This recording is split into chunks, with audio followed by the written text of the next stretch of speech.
Ever wondered what happens when a stranger's kindness turns into a life-changing moment? Listen closely. "Do you want to be my son's father?" she asked. The words hit harder than the cold wind off Highway 27. Jamal Rivers didn't flinch, but the wrench in his hand slipped slightly against the bolt.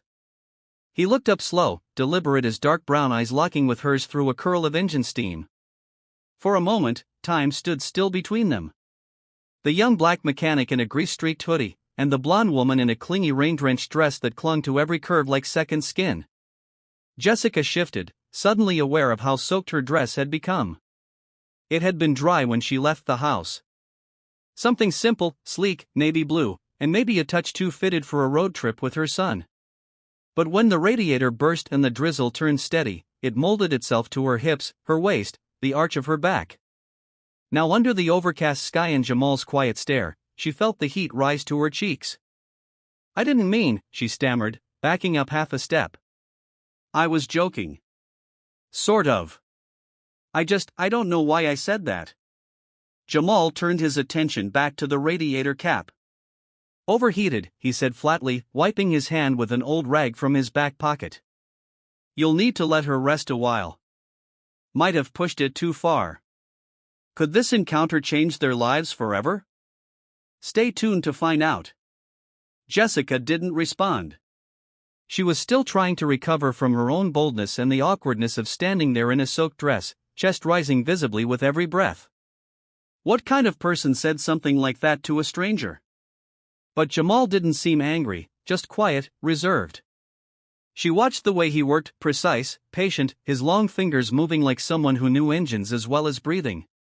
There was strength in his silence, a kind of dignity that unsettled her far more than shouting would have. In the back seat, Owen peeked from behind the foggy window. His small face was pale with concern. Jessica opened the door and whispered, "We're almost good, sweetheart." Owen looked past her, eyes fixed on Jamal. "Is he like a superhero?" Jessica almost laughed. "No, baby. He's just a mechanic. But he showed up like one." Owen replied, dead serious. Jamal poured bottled water into the reservoir, steam rising in hisses. The highway wind tugged at his jacket as he closed the hood with a solid click. Then he stepped back, brushing his hands clean, and finally looked Jessica in the eyes again. "You're good to go," he said. "Keep the heater running when you drive. It'll pull heat off the engine." Jessica opened her purse. "At least let me know," Jamal said, voice steady. "Not why I stopped." He turned, walked to his old Ford pickup, and climbed in without another word. The engine coughed, then settled into a low rumble.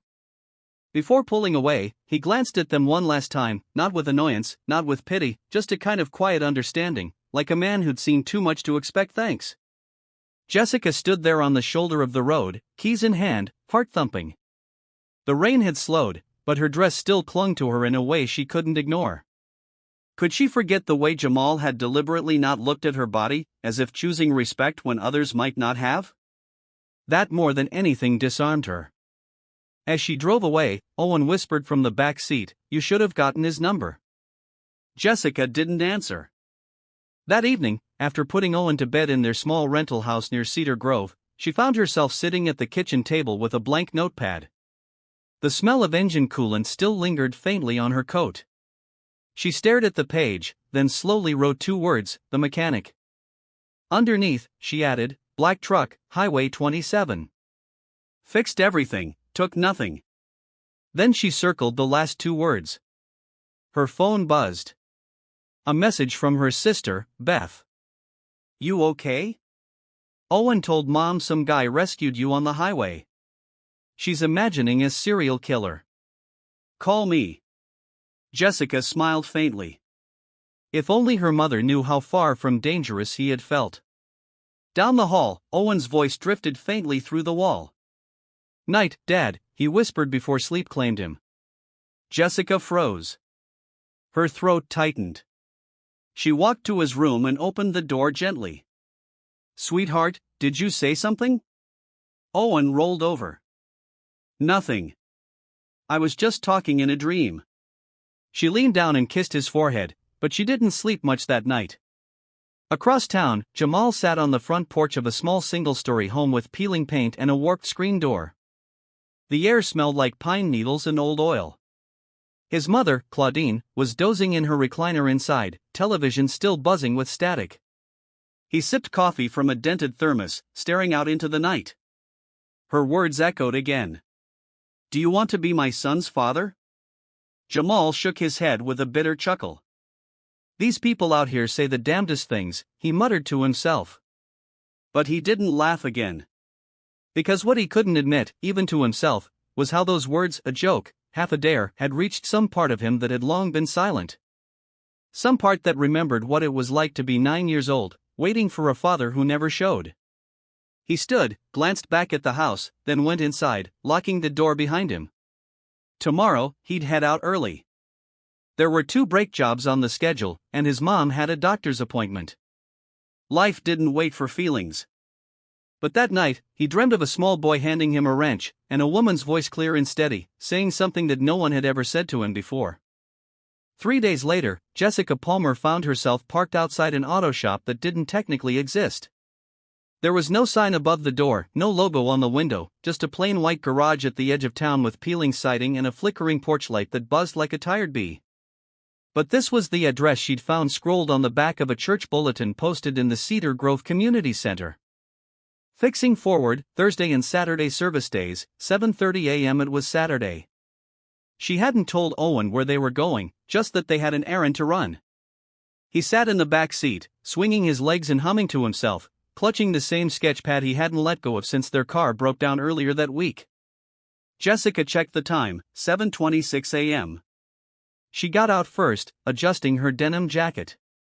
This time, no soaked dress, no heels, just jeans, boots, and a tight ponytail that made her feel like less of a woman and more of a mother on a mission. Owen followed her, tugging on her sleeve. "Do you think he'll remember us?" Jessica took a breath. "Let's find out." They approached the side door of the garage. The air smelled like motor oil and wet gravel. She hesitated, then knocked. It opened almost immediately. A teenager stood in the doorway, white kid with freckles and a lanky build. "You lost?" he asked. "I'm looking for Jamal Rivers," Jessica said.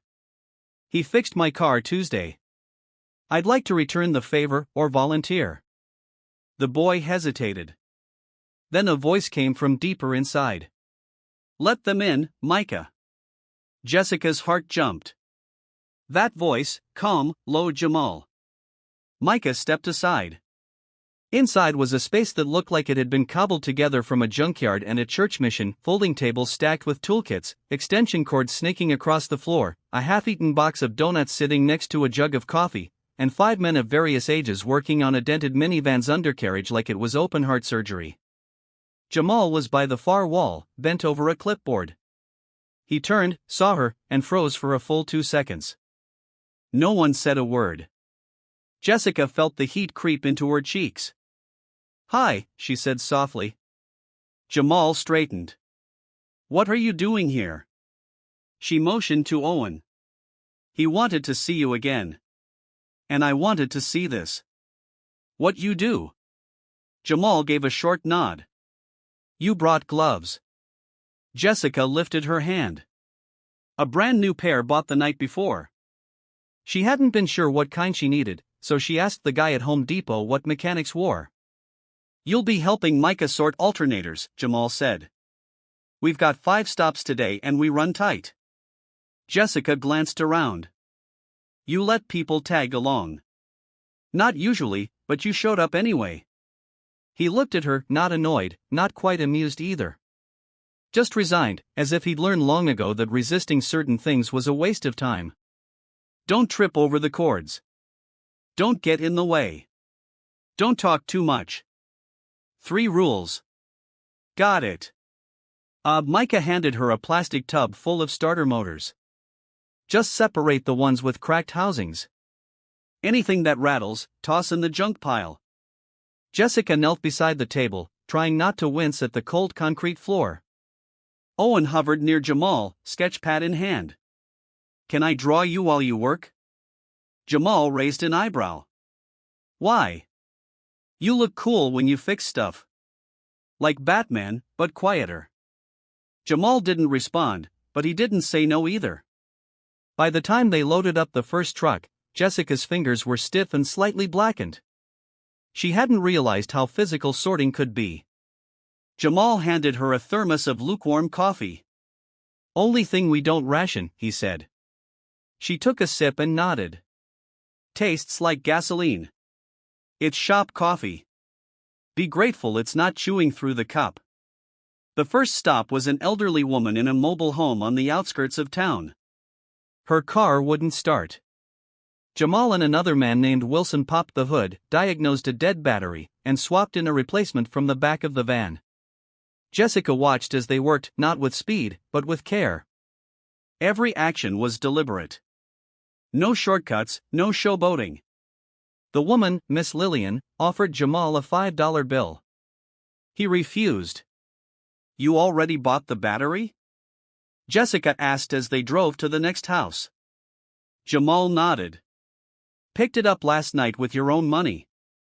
It's not about money. Jessica leaned back in her seat. You know, you're allowed to ask for help, right? Or support. Help comes with strings. We don't do strings. He said it like a creed, like something he'd repeated to himself 1,000 times. The next 3 stops blurred into a rhythm: crouch, lift, clean, tighten, test. Jessica found herself holding flashlights, handing tools, even cranking a tire jack under supervision. Owen kept pace like a shadow, drawing everyone's faces, asking questions, occasionally handing out snacks from the small lunch bag he'd packed himself. It was at the last house, Angela's place, a mother of 3 with a rusted-out minivan, where something shifted. Jessica saw Jamal laughing. Not a full laugh, just a breath through the nose, a crack of a smile. Angela's youngest had climbed into the back of the truck and was pretending to be a mechanic, asking Jamal to fix her toy doll's leg with a screwdriver. And he did, carefully, gently. Jessica felt something stir in her chest. Not romance, not yet. Just something like gravity. A pull toward a man who didn't need anyone to know he was good to be good. As the sun dipped low, casting amber streaks across the gravel lot back at the garage, Jamal handed her a rag. You did okay. Only okay? You didn't trip over the cords. That's a win. Owen tugged at his arm. Next time, can I help change a tire? Jamal looked at him. Next time. Owen grinned. There's going to be a next time, right? Jamal looked at Jessica. Unreadable. She didn't speak, just waited. He turned back to Owen. Yeah, kid. I think there might be. Monday came with a soft drizzle and the kind of gray sky that made even the bravest mornings feel reluctant. Jessica stood at the kitchen counter, stirring instant oatmeal while Owen sat at the table, scribbling furiously into his sketchbook.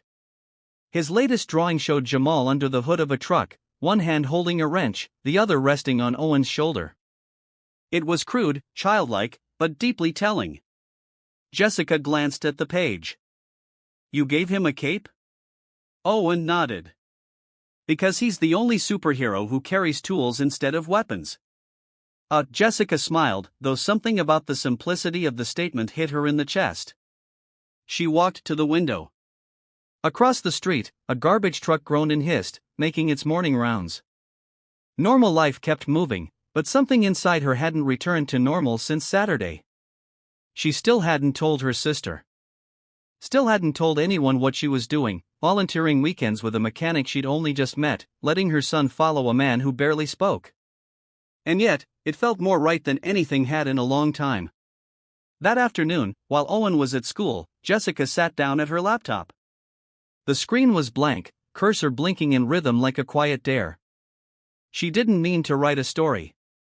Not really, but her fingers moved anyway, typing words she hadn't planned.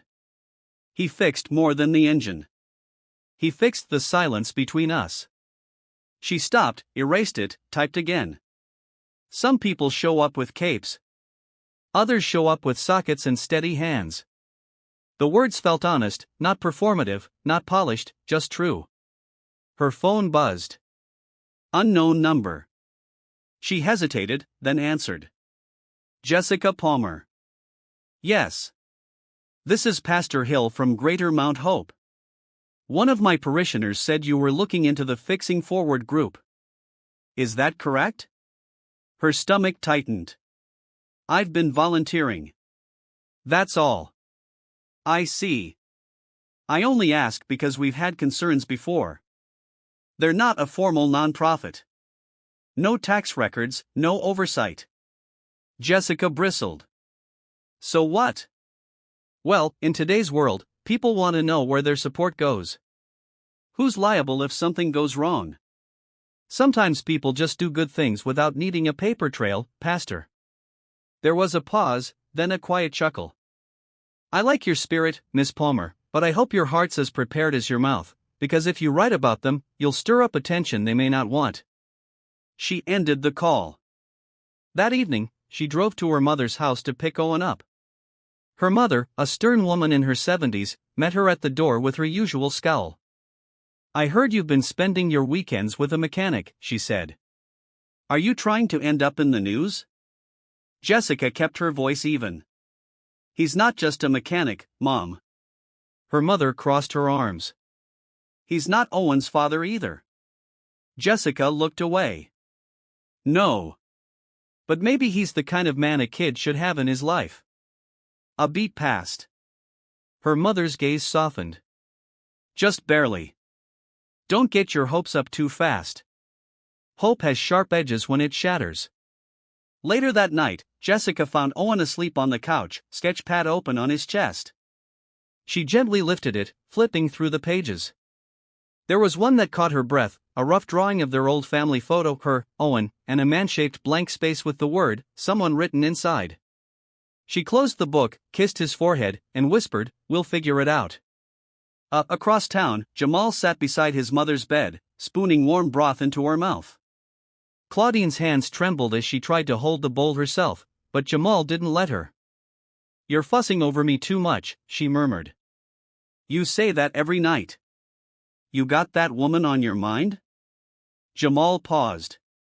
She brought her son to the shop, helped sort parts. Claudine smiled weakly. You let her stay? She showed up, didn't talk much, worked hard. Sounds like someone you used to be. Jamal looked down at his hands. The calluses were deeper now. The scars from a life of fixing things that didn't want to be fixed. You think I'm doing the right thing? Claudine reached up, brushed his chin. There's right and there's good. They don't always look the same, but I've never seen you this unsure over something that wasn't worth it. Jamal didn't respond. He just kept feeding her spoon by quiet spoon. The next Saturday, Jessica and Owen returned to the garage just after sunrise. This time, no hesitation. No nervous knocking. Micah waved them in like they'd always belonged. Jamal met them by the back truck. He handed Owen a pair of small gloves. For you, he said. Owen beamed. Do I get to change a tire today? We'll see. He turned to Jessica. You ever use a socket wrench? She smirked.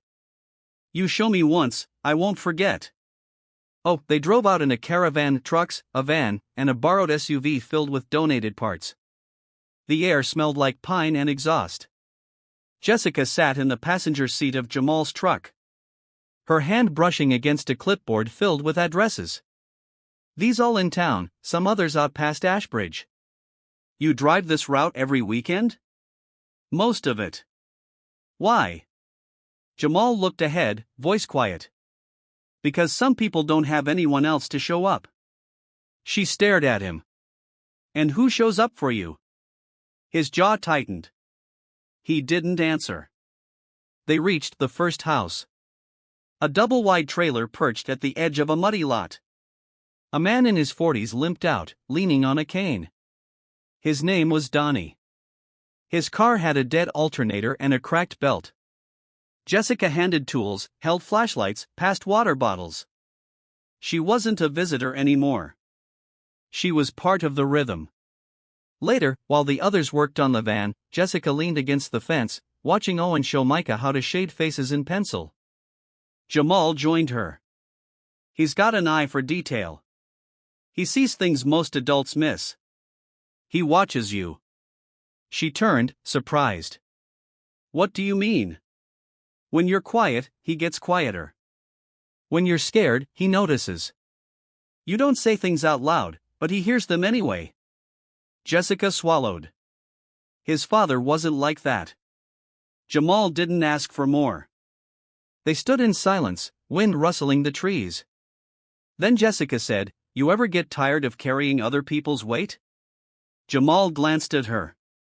"Only when I start pretending I don't want to." She met his eyes. The moment stretched. Before either could say more, Owen ran up breathless. "We fixed it. Donnie's car works." Jamal smiled real for the first time since she'd met him.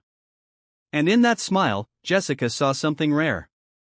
Not salvation, not promises, just presence. Just a man who showed up. Every time, that night, back home, Jessica opened her laptop again. This time, she didn't stop typing. The story was never meant to be shared. Jessica wrote it the way some people pray, quietly, secretly, with no audience in mind, but her own peace of heart. She titled it "The Man Who Fixed Things" and filed it under a folder labeled "Personal," but the words burned with too much truth to stay hidden. The following Tuesday, while Owen was at school, rain pattered gently against the window panes. She found herself reading it aloud to no one. Her voice trembled only once, at the part where she described the moment Jamal handed Owen those gloves. He didn't say much, just gave them the right size, like someone who didn't need praise to recognize a child's longing. She saved the document, closed the laptop, and told herself it was enough. But by Thursday, her fingers itched again. The story wouldn't rest. That night, while scrolling through the website of a small local parenting magazine, she saw a submission link with the prompt "Stories of Unexpected Kindness." Without letting herself think too much, she attached the file, added a brief note, and clicked submit. She didn't tell Jamal. Not yet. She didn't know if she ever would. Saturday arrived wrapped in cold sunlight. Jessica and Owen were already waiting outside the shop when Jamal pulled in. His truck rattled slightly, tailpipe puffing mist into the morning air. He stepped out, coffee thermos in hand, nodded once in greeting. "You're early," he said. Jessica shrugged. "Figured we'd beat traffic." Owen ran to the back of the truck. "Can I ride in the toolbox part?" "No," Jamal said without looking. "You break your arm." "Your mom blames me. And I don't fix bones." Micah appeared from around the corner, dragging a crate of brake pads. "We got a 2-car stop first. Mr. and Mrs. Diaz. She teaches Sunday school. Their Buick won't start." Jessica helped load the van. As she handed Jamal a folded blanket, their fingers brushed. She pulled back quickly, but not before noticing how warm his hand felt against the morning chill. They drove in silence, gospel humming from the old radio. Jessica stared out the window, watching tall Georgia pines flicker past. "You okay?" Jamal asked after a while. She hesitated. "I wrote something about this, about you, the work." Jamal's eyes didn't leave the road. "Did you post it?" "No, but I submitted it to a small local outlet, parenting blog." "Nothing national." Still silence. "I didn't use your name," she added. He took a sip of coffee. "Okay. Okay."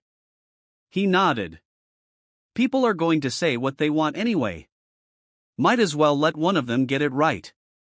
Jessica let out a slow breath. "I just wanted people to know what real looks like." They pulled up to a small ranch house where an older couple stood waiting on the porch. Mr. Diaz had a cane. Mrs. Diaz wore a cardigan with embroidered flowers and greeted them like family. The Buick's battery was dead, but Jamal replaced it in under 20 minutes. Owen chatted with Mrs. Diaz, who let him pet her cat, and Jessica helped sweep leaves from the driveway while Jamal worked. When it was done, Mrs. Diaz offered him a $5 bill. Jamal looked at it, then at her hands, arthritic, thin, but still holding out with quiet dignity. This time, he took it. "Buy something for your grandkids," he said gently, handing it back. Mrs. Diaz blinked, then hugged him without warning. "You're not what this world expects." "Thank you." Back at the garage, as the others filed out and the sun began to set behind the rooftops, Jessica lingered. Jamal wiped his hands on a rag, leaning against the truck bed. "So, what else is in that story?" Jessica leaned beside him. "Everything." He glanced at her. "Even the part where you asked me that wild question on the highway." Her cheeks warmed. "Especially that part." He smiled. "You scared me." "You scared me first." They stood in silence. "The kind that didn't need filling." "I meant it, you know," she said quietly. Jamal looked at her, brows slightly furrowed. "Not as a proposal or some fairy tale ending," she explained. "Just as a possibility, a real one." He didn't respond. But his hands shifted on the edge of the truck, just close enough that her fingers could find his. They didn't hold hands. They just let them rest there, side by side, warm and still. That night, Jessica received an email. "Congratulations! Your story, 'The Man Who Fixed Things,' will be featured in our Thanksgiving issue. We'd like to include a follow-up interview if possible. Please respond by Monday." She stared at the screen. Her first instinct was to close the laptop, but then she thought of Owen and Jamal and the people who waited on broken porches with no one else coming. She didn't write back. Not yet. But she didn't delete the message either. Across town, Jamal was locking the garage when Claudine's call came in. He answered on speaker while folding tarps in the back. "You working late again?" she asked, voice frail but clear. "Was a long route. The Diaz family needed help." His mother paused. "You sound tired." "I'm all right." Another pause. "Then that woman, she's still coming around." "She is." "Good." Jamal didn't ask what she meant. He already knew. He hung up, sat on the tailgate of his truck, and looked up at the stars. They were faint, veiled by the lights of town, but still there. A boy had drawn him with a cape. A woman had written about him like he mattered, and for the first time in years, Jamal didn't feel like he was holding up the world alone. By Wednesday, the article had gone live. Jessica hadn't expected much. It was a modest post on a regional parenting blog sandwiched between turkey brining tips and early Black Friday deals. But within 24 hours, the story had quietly ignited. Dozens of shares turned into hundreds. The comments section overflowed with gratitude, curiosity, and disbelief. "More men like this, please. Does he take interns? Someone find this guy and give him a television show." Oh, Jessica sat at her kitchen table, phone buzzing every few minutes with new alerts. Owen, chewing cereal beside her, beamed with pride every time his name was mentioned in passing. "You didn't say my full name, right?" he asked. "Just a boy?" She ruffled his hair. "You're the mystery hero's sidekick now." The story didn't name Jamal directly, but anyone in Cedar Grove or nearby could connect the dots. And by Thursday morning, the dots had turned into visits. Boxes of parts arrived at the garage. A retired teacher dropped off a thermos of homemade chili and a folded envelope with $200 inside. A woman from Atlanta drove 2 hours just to say thank you. Jamal stood at the edge of the garage, arms crossed, watching a local news van circle the block slowly. He turned to Jessica. "You promised me small." She held up both hands. "I didn't tell them. I swear." He didn't respond right away. He just looked at her, then back at the growing pile of packages and letters forming near the roll-up door. "Why now?" he finally asked. Jessica shrugged. "Maybe people are tired of reading about what's broken. Maybe they just needed to see someone fix something." Jamal didn't smile, but he didn't walk away either. Later that afternoon, after the volunteers left, Jamal and Jessica stayed behind to inventory parts. Owen sat in the corner coloring in a superhero costume for Jamal, complete with a wrench-shaped chest emblem. Jessica taped labels to boxes while Jamal sorted through spark plugs. They want to do a follow-up, she said carefully. Interview, maybe even a short video. He paused. I don't do interviews. I know they'll twist it, turn it into something I'm not. I'll be there, she said. I'll make sure they don't. He didn't look up. You trust media too much. She moved closer quietly. I don't trust the media. I trust myself. And I trust you. That stopped him. He set down the box he was holding and met her eyes. You trust me, he said, not angry, just surprised. She nodded. Enough to let my son follow you around every Saturday. Enough to write the truth. He glanced at Owen, who was now narrating a battle between Captain Crankshaft and the League of Rust. I don't want him thinking I'm something I'm not, Jamal said quietly. He doesn't, Jessica replied. He thinks you're someone who shows up. That's enough. That evening, Jamal drove his mother to her doctor's appointment. The clinic was full of faces he didn't recognize, young nurses typing fast, older men with tired eyes waiting in stiff chairs. Claudine sat beside him in the waiting room, flipping through a magazine she couldn't quite read. They put you in a magazine yet? She asked, nudging him. Not yet. You should let him. Folks need stories like yours. Real ones. He shook his head. They don't need my face. She turned toward him, her fingers lightly touching his wrist. You think you're hiding, but God's already pointing you out. That night, Jessica stood in her driveway, holding her phone with trembling fingers. She'd just received a message from a national syndication group. They wanted to pick up the story for a Thanksgiving Day radio feature. No names, no visuals, just her voice and the sound of Jamal working. She looked toward her garage where Owen was using sidewalk chalk to draw a giant wrench across the pavement. She texted Jamal. Radio wants to feature the sound of the shop. No cameras, no names, just tools and voices. You okay with that? Minutes passed. Then, okay, only if you read it. Jessica stared at the screen, then slowly typed back. You mean narrated on air? Yeah. Your voice? Not some stranger? She didn't know what to feel, gratitude, pressure, maybe both. At dawn on Saturday, she arrived at the garage before anyone else. Jamal was already inside, wiping down the table where parts were stacked. You nervous? He asked. A little. You'll do fine. Jessica watched him work. The way his body moved with quiet efficiency. The way he never raised his voice, never wasted a gesture. The way he said little but everything when he did speak. Do you always get up this early? She asked. Started when I was 16. Needed quiet before the world started asking things of me.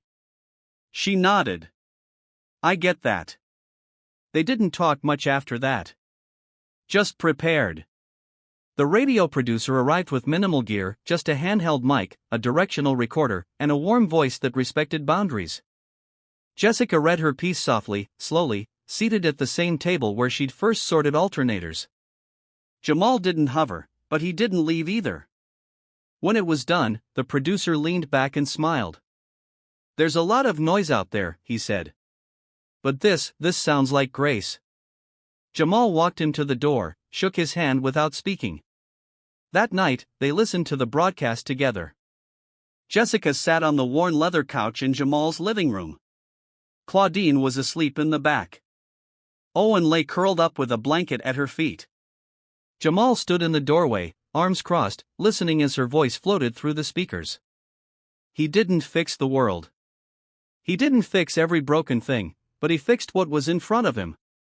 Quietly, steadily, without asking for applause, and sometimes that's enough to start again. When it ended, silence filled the room. Then Owen whispered, "You sound like a movie, Mom." Jessica laughed through a tear. I think that means you liked it. Jamal finally spoke. You told it right. I tried. He looked at her. And for the first time, there was no distance in his eyes. Just presence. Just a man who showed up and finally let someone stay. By the following Monday, everything had changed and nothing had. The shop still smelled like motor oil and burnt coffee. The same flickering bulb still buzzed above the garage door. Jamal still arrived before sunrise, rolled up his sleeves, and went to work with the quiet rhythm of a man who measured time not in hours, but in the things he repaired. But outside, the world had taken notice. The radio segment had gone viral. It was rebroadcast on morning shows, picked up by national platforms, and turned into a podcast clip that circulated faster than either of them could have predicted. Jamal's voice, soft, careful, and brief, had been left in just once. During a moment where he said, "You fix what's in front of you, not the world, just what's in reach." That line was quoted, shared, printed. People were calling him the quiet mechanic. A nickname Jamal found both absurd and oddly accurate. Jessica's inbox flooded. Her editor, who hadn't spoken to her in months, offered her a feature column. News crews requested interviews. A veterans organization in North Carolina asked if Jamal would speak at a community event. A pastor in Houston offered to help expand Fixing Forward nationwide. And Jamal? He stopped answering his phone. Jessica found him that evening standing in the corner of the garage, looking out through the roll-up door. It was dusk and the light cast his silhouette in soft orange against the stacks of cardboard boxes filled with donated parts.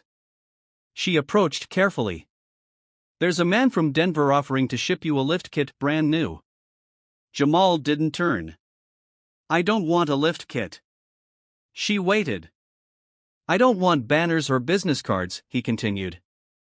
"I don't want 15-minute features and men in suits asking for logos. I just want to fix the damn cars." Jessica stepped beside him. "You're allowed to stay small, Jamal. But people want to help." "They don't want to help," he said quietly. "They want to own it, shape it, make it fit their story." "You think I did that?" He turned now, looked her in the eyes. "No," he said. "You told the truth." "That's different." She exhaled. "Then let me keep telling it." He looked tired. More tired than she'd seen him before. Not from labor, but from attention. It wore on him like a heavy coat, one he never asked for. "I was never trying to be known," he said. "I was just trying to be useful." "And you still are," Jessica said gently. "But maybe that usefulness is bigger now than you thought." Jamal didn't answer. The rest of the week passed in a blur. Every day, more letters, more visitors, more volunteers. A teenage girl who'd heard the story came to the garage with her father's old socket set and asked if she could learn. A veteran with a prosthetic leg offered to pick up and drop off car parts from donors. And yet Jamal remained grounded in the same routine. Early morning, hot tools, quiet repairs, short answers. When people asked for interviews, he declined. When someone mailed a custom cape with Fixing Forward embroidered on the back, he passed it to Owen without a word. Jessica tried to shield him where she could, taking calls, filtering requests, politely declining sponsorship deals, but it wasn't sustainable. The shop was growing. The people kept coming and slowly, silently, Jamal was stretching thin. One evening after Owen had gone to bed and Claudine was resting, Jessica stayed behind at the garage while Jamal finished up an oil change. He closed the hood, wiped his hands on a rag, and looked at her across the empty space. "Can I ask you something?" he said. "Of course." "Why'd you ask that question that first day?" Jessica blinked. "What question?" He gave her a look. She smiled faintly. "You mean the one about being Owen's father?" Jamal nodded. She stepped closer, arms crossed loosely. "Because I saw the way you looked at him. Not just kindly, steadily, like you saw him, not just a kid on the roadside." Jamal leaned against the truck. "You scared me that day." "I scared myself." There was a pause. "I'm not his father," Jamal said, voice low. "I know. I don't know how to be that." "You don't have to know yet. Just keep showing up." He looked down, hands fidgeting with the edge of the rag. "I didn't have one growing up," he said finally. My mom did everything. My dad, he left when I was 4. Sometimes I think I remember his voice, but maybe I made it up. Jessica felt the words sink into her chest. I guess I never thought someone would ask me to step into that space, Jamal added. Like, I wasn't allowed. You are, Jessica said softly. You are more than allowed. You're invited. He didn't say anything, but he didn't look away either. That Saturday, something changed. They were at a rundown duplex just outside town. A woman with 3 kids and a busted-out van sat on the front steps looking exhausted and cold. Jamal crawled under the vehicle with Wilson while Jessica kept the children busy with juice boxes. Owen sat beside one of the kids, a boy around his age, and explained how a timing belt worked using stick figures and gestures. The repair took longer than expected. The axle was warped. Jamal's knuckles were scraped, but they got it running. As they packed up, the woman, Miss Gracie, called out, "Hey, what do I owe you?" Jamal looked up from the toolbox. "Just don't stop," he said. "Don't stop trying to get where you need to be." She blinked, then nodded slowly, wiping her eyes. On the ride home, Owen leaned forward in the back seat. "You're kind of like my real dad now, right?" Jessica turned but said nothing. Jamal glanced at him in the mirror. "What makes you say that?" Owen shrugged. "My dad used to promise to show up." "You just do." Jamal didn't answer right away, but later, after they got home and Owen was in bed, he walked to Jessica's porch with 2 things in his hand, a spark plug keychain and a folded note. He gave them both to her. "What's this?" she asked. "A gift," he said. "And something I never told anyone." The note was written in Jamal's blocky handwriting. "I don't know what being a father looks like, but I know what showing up looks like. And I'm still here." Jessica looked up, eyes glassy. "You're not alone anymore," she whispered. "I know," Jamal said. And for the first time, he stepped inside her home. Not as a visitor, not as a mechanic, but as something more, something beginning, something real. Jamal stood just inside Jessica's living room. Hands shoved awkwardly into the pockets of his work jacket. The air smelled like cinnamon and something faintly sweet, maybe vanilla, maybe the kind of candle people lit without really thinking. It was warm. Still, for a moment, he felt out of place, like he'd brought too much of the outside world in with him, dust, oil, old ghosts. But Jessica didn't rush him. She didn't offer coffee or start conversation. She simply took his coat, hung it by the door, and returned to the couch like this was the most natural thing in the world. He sat beside her, unsure what to do with his hands. She curled her legs underneath her, watching him with quiet patience. "I haven't been inside someone's home in a long time," he admitted. She nodded. "This isn't someone's home. It's ours, Owen's, mine. And now, maybe a little bit yours." He looked down at his hands. "That's big. It doesn't have to be all at once." Outside, wind rustled the branches and a dog barked somewhere down the block. Inside, everything settled. They didn't talk about labels or promises. They talked about simple things. Her favorite movies from when she was a teenager. His mother's Sunday ritual, she made sweet tea like it was medicine. How Owen had started sketching a full comic book series starring Captain Crankshaft, and how Jamal was secretly proud of it. At one point, Jessica turned to him and said, "You know what's funny? This all started because I wore the wrong shoes and broke down in the right place." Jamal smiled. "Nah, you wore the right shoes. I just happened to be nearby." They didn't kiss that night. But their fingers touched, intertwined, not by accident. And when Jamal finally stood to leave, Jessica walked him to the door and leaned her forehead lightly against his chest. He stood still for a moment, then rested his hand gently on the back of her head. No words, just warmth, just presence. The next morning, Jamal walked into the garage earlier than usual. Wilson was already there, sorting donated filters. "You look different," Wilson said, not looking up. "Different, how?" "Less like a man trying to outrun something." Jamal chuckled. "I still got the same boots." Yeah, but you're standing still for once. They worked in silence after that. Around 8 a.m., a new volunteer walked in. Young woman, maybe early 20s, with oil-stained overalls and a confident stride. I'm Shauna, she said. I read about you. You taking help? Jamal gave her a look. You know how to torque a lug nut? Better than most guys I know. He handed her a socket wrench. Let's see. That afternoon, Jessica picked Owen up from school. He climbed into the car, backpack slung low, grin wide. Guess what, he said. My teacher played the radio story in class. Jessica's eyes widened. Really? Yeah. She said I could bring in drawings next week. Said the story made some of the other kids cry a little. Jessica smiled. You proud? Owen nodded. Yeah, but mostly proud of Jamal. She reached across the center console and squeezed his hand. Me, too.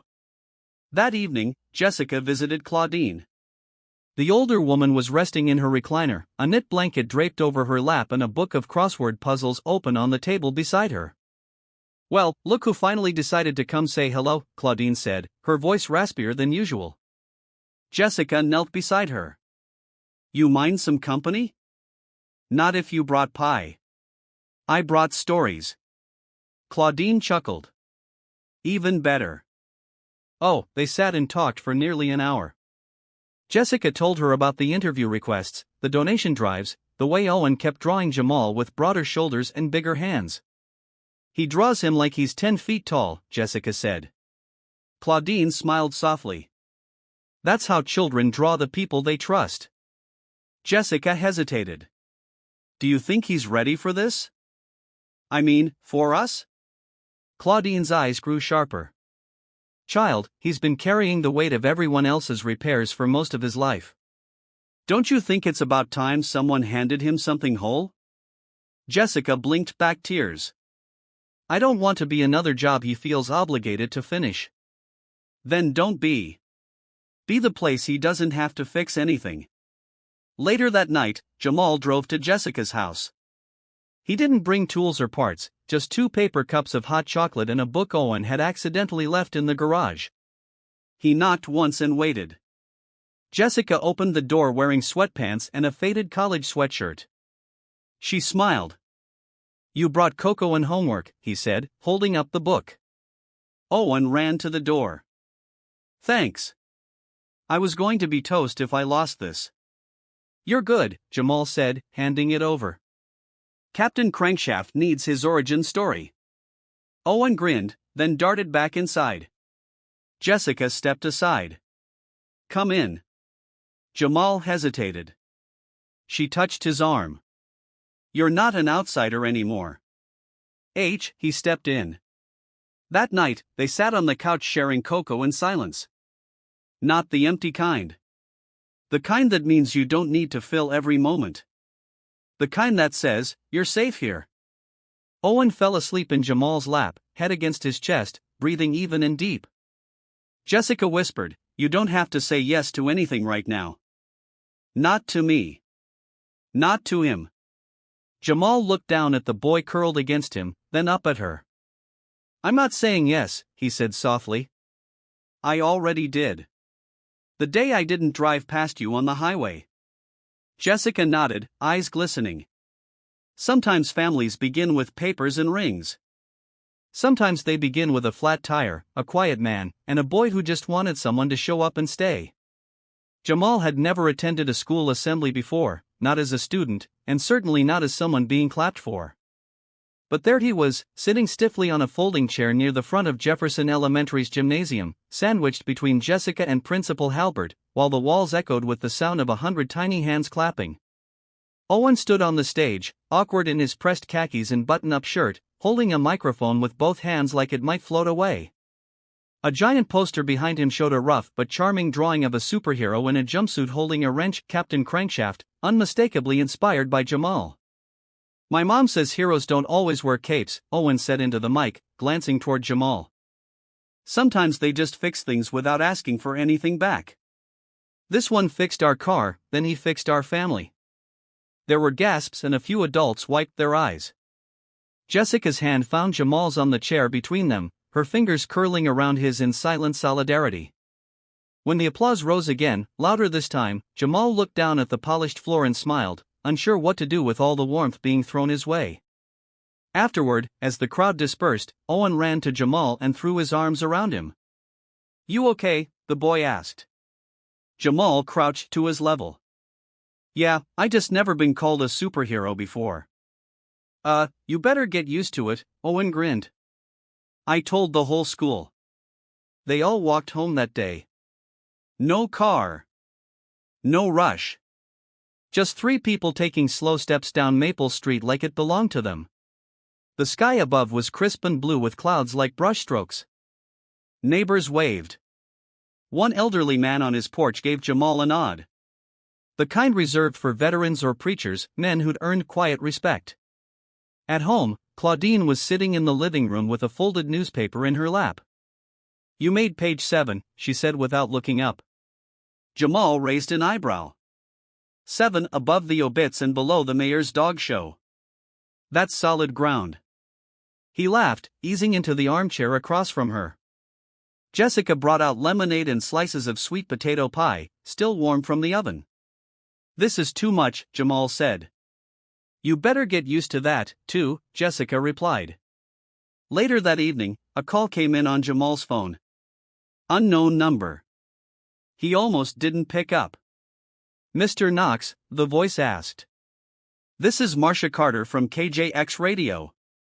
We've been hearing a lot about what you did for Jessica and Owen. We were wondering if you'd come in for an interview. Jamal blinked. Interview? Just a short segment highlighting local heroes. Nothing fancy. We think people could use a story like yours. He hesitated. I'm not comfortable in the spotlight. Marcia laughed gently. You don't have to be. Just speak like you did when you showed up and helped someone in the rain. He agreed eventually. Jessica drove him to the studio a week later. On air, Jamal was quiet at first, choosing his words with the same care he gave to bolts and gaskets. I didn't do anything special, he said into the mic. I saw someone who needed help, and I stopped. I think maybe more of us could do that. Just stop. The interview lasted 8 minutes. By the time they got home, Jamal's voicemail was full. A letter arrived 3 days later. It was from a man in Iowa who'd heard the segment on the radio. My daughter's car broke down last winter, it read. Nobody stopped. I didn't realize how much that hurt until I heard about you. You reminded me who I used to be. Jessica found the letter on the counter and read it twice. You're changing people, she whispered. Jamal looked away. I'm not trying to. I know. That's what makes it real. But not all the responses were kind. One night after closing the shop, Jamal walked to his truck and found a piece of cardboard under the windshield wiper. On it in thick black marker, someone had written, "Stick to fixing cars. Don't play family." He stared at it, jaw tight. The words felt sharp, familiar, like a voice from his past. He didn't tell Jessica. Not that night. Instead, he drove to his mother's house. She was in her garden, kneeling beside a row of peonies. They're saying you're a hero, she said, not turning around. Jamal knelt beside her. You believe that? She plucked a weed with slow fingers. I believe you showed up when it mattered. That's more than most. He exhaled, watching her hands work the soil. Someone left a note, said I should stay in my lane. She finally turned to him. Then maybe it's time you made a new road. Back home, Jessica noticed the change in his eyes. She didn't press, just brought him a cup of tea and sat beside him in silence.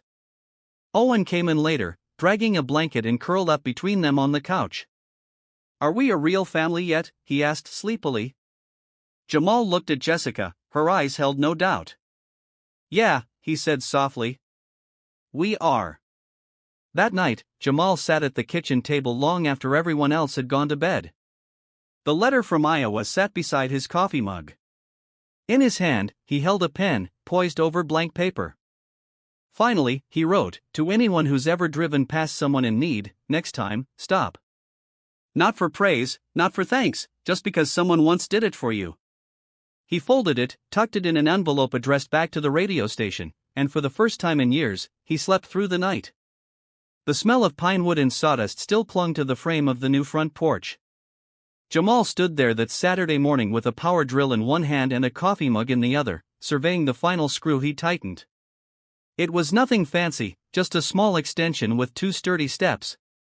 But it meant Owen could jump off without twisting an ankle anymore. It also meant something else, permanence. Jessica stepped outside barefoot, her flannel pajama pants brushing the wood. Her hair was tied back in a loose braid, and she held a plate of warm biscuits and turkey sausage. "You always build stuff when you're nervous," she said. "Who says I'm nervous?" "The man who's rebuilt my fence, tuned the lawn mower, rewired the porch light, and now built an entire staircase. What's got you pacing like a cat in a thunderstorm?" Jamal took a slow sip of coffee. "He's coming." "Your father?" she asked, eyebrows raised. Jamal nodded. "Called last week after hearing the radio interview. Said he was surprised. Said he wanted to talk." Jessica set the plate down. "That's a good thing, right?" He didn't answer right away. Memories flickered, his father's voice shouting, doors slamming, silence stretching across dinner tables like cracked asphalt. "Depends on what he wants." Around noon, a silver Chevy pulled into the driveway. An older man stepped out, tall with a cane and a cautious gait. He wore a worn military jacket and mirrored sunglasses even though the clouds were out. Jessica slipped inside with Owen, giving Jamal space. "Jamal," the man said, "you look taller than I remember. I was 16 the last time you saw me." The man nodded. "That's right." They stood there in silence for a moment. Then Jamal gestured toward the porch. "Sit if you want. I built it." "Looks solid," his father said, lowering himself slowly. "I heard the story on KJX.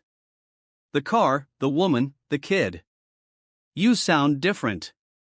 You didn't call for 10 years. Why now?" His father leaned the cane against the railing. "Because I didn't think you wanted me to, and I didn't think I deserved to." "That part's true," Jamal said flatly. "But I'm not here to fight. I'm here to ask something."